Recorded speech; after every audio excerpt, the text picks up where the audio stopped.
Hey everyone, this is day 4 of me and my host family's road trip from Tokyo to Hokkaido. We ended the day before at Fukiagekogen Campground in Osaki, where we had begun setting up our camping gear the night before. The next day was pretty chill.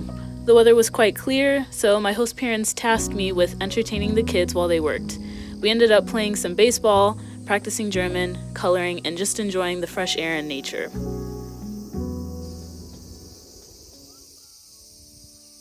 The main building at the campground had a dining hall where the kids and my host dad and I ate lunch while my host mom worked. Along with the dining hall, there was a section where you could buy Japanese sweets, like these kokeshi doll-shaped manju. There was a small information center about the surrounding area and nearby attractions, as well as an open-air onsen that campers could use at a discounted price. After lunch, it was decided that I'd take the boys on a walk in the surrounding area, as we heard there was a natural geyser nearby. Here you can already spot signs of the natural hot springs that Japan is known for.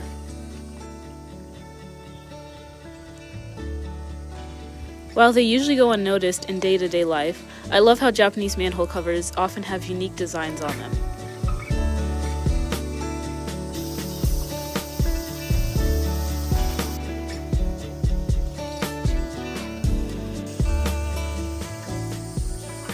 The geyser was about a 10-minute walk down the road from us, but we'd unfortunately gotten there too late as it was already closed for the day, so we just decided to head back the way we came.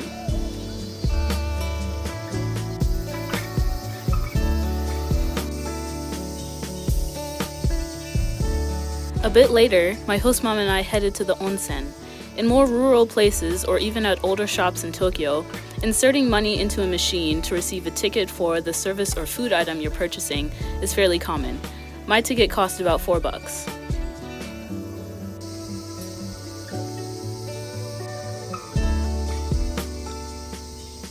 After relaxing at the onsen, I grabbed a sparkling lemonade on my way back, hung my laundry out to dry, and took another short walk with my host mom and the kids.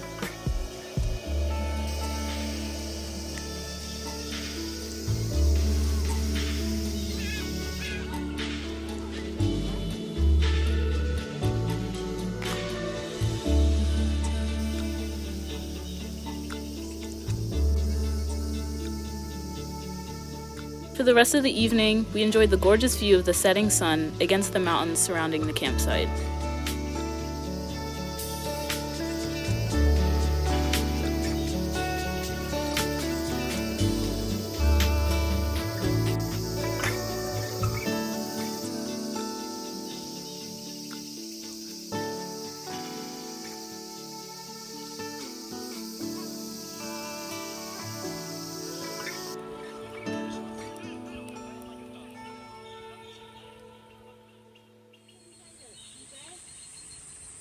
The next morning, it was pretty cloudy, and later started pouring rain.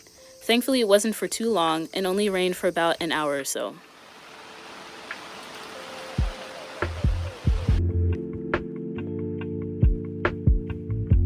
After my quick breakfast of curry noodles, my host mom and the boys and I took a walk into town. The rain had finally let up and made the green color of the leaves that much more vibrant. The rolling hills served as a great backdrop as we meandered our way down the lone street that took us to the neighboring town below. This was my first time being in the Japanese countryside for an extended period of time, and at least for Osaki, it was comfortably quiet and it was really therapeutic to get back to nature when Tokyo is consistently so hectic and overwhelming. Osaki is about a 15-minute drive from Naruko Onsen, a neighboring town that's well known for its scenic valley and traditional kokeshi dolls. We even spotted one on a landmark sign for nearby activities on our walk. We'd planned to head to the post office since my host mom and I were going to drop off some postcards to send back home to friends and family. We thought it would be 45 minutes, but it ended up being about an hour and a half. On the way, we saw all kinds of insects and animals just chilling in their natural habitat.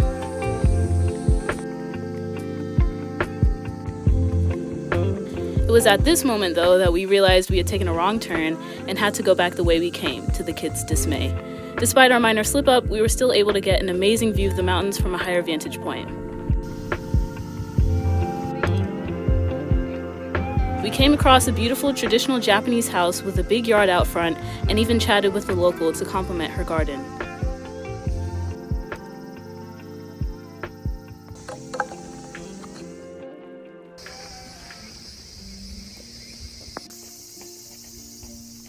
The peace and quiet of the neighborhood, along with the really fresh air and calm atmosphere, was really revitalizing. It was even cooler how there wasn't really anyone else around, so it felt like such a gem to be able to experience the awesome views that we did.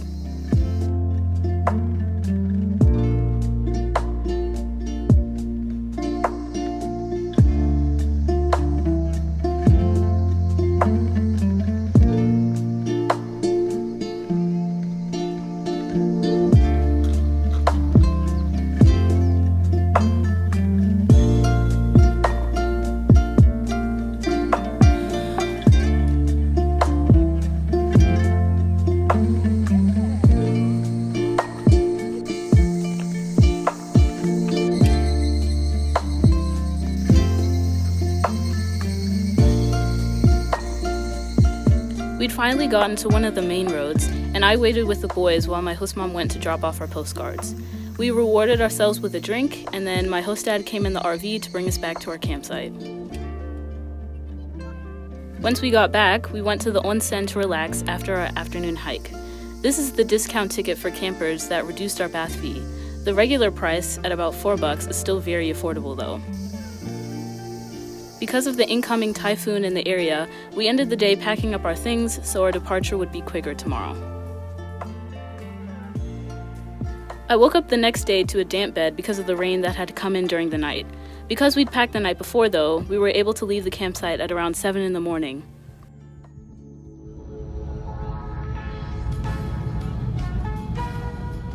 After our 4-day stay in Miyagi Prefecture, we continued driving northwest, and once emerging from a tunnel through a mountain, we had arrived in Akita Prefecture. The kanji that make up the name Akita are formed with the kanji for autumn and rice paddy, so it makes sense that the region would be known for extensive rice farming, which in turn produces high-quality sake.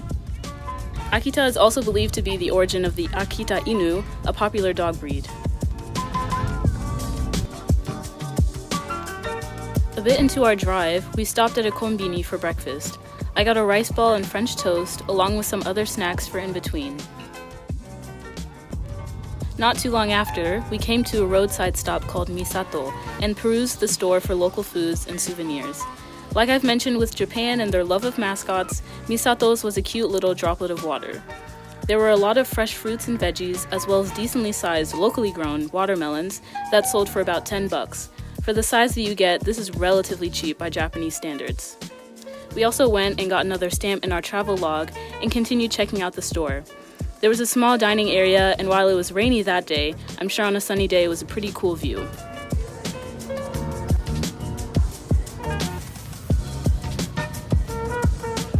Next to the Japanese snacks, we came across namahage masks. Namahage are creatures from Japanese folklore originating from Akita Prefecture. They usually come around New Year's and scare children into behaving well, but will be left alone if given an offering of food, as well as sake. I eventually caved and bought a keychain of the cute mascot that I'd been going back and forth on deciding to get.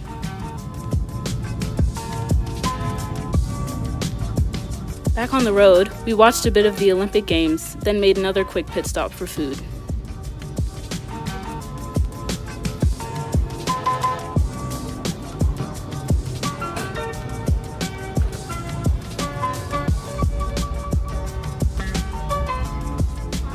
As we ventured further into the mountains, you could tell our altitude was climbing as visibility got foggier and foggier. At 12, we arrived at the hotel. Because we got there earlier than our check-in time, we hung out in a waiting room until 3. During that period, I was given an hour of free time, so I decided to head to the onsen with a special pass.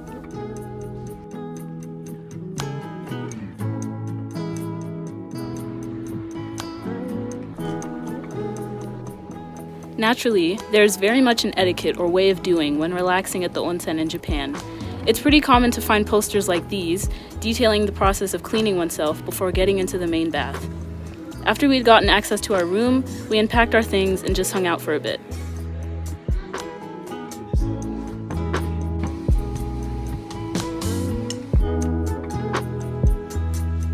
My host mom and I went back to the onsen not too long after, changed into our hotel yukata, and had a delicious dinner of pasta with veggies, soup, and even pastries for dessert.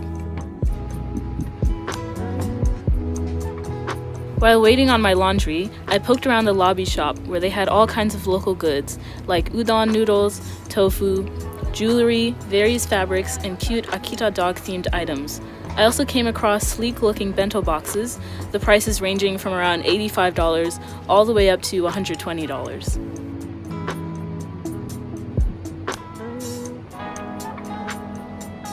I even happened to spot a bag that I'd bought a few days prior during the start of our journey in Fukushima. Alright, this concludes day 6 of our month-long Hokkaido road trip.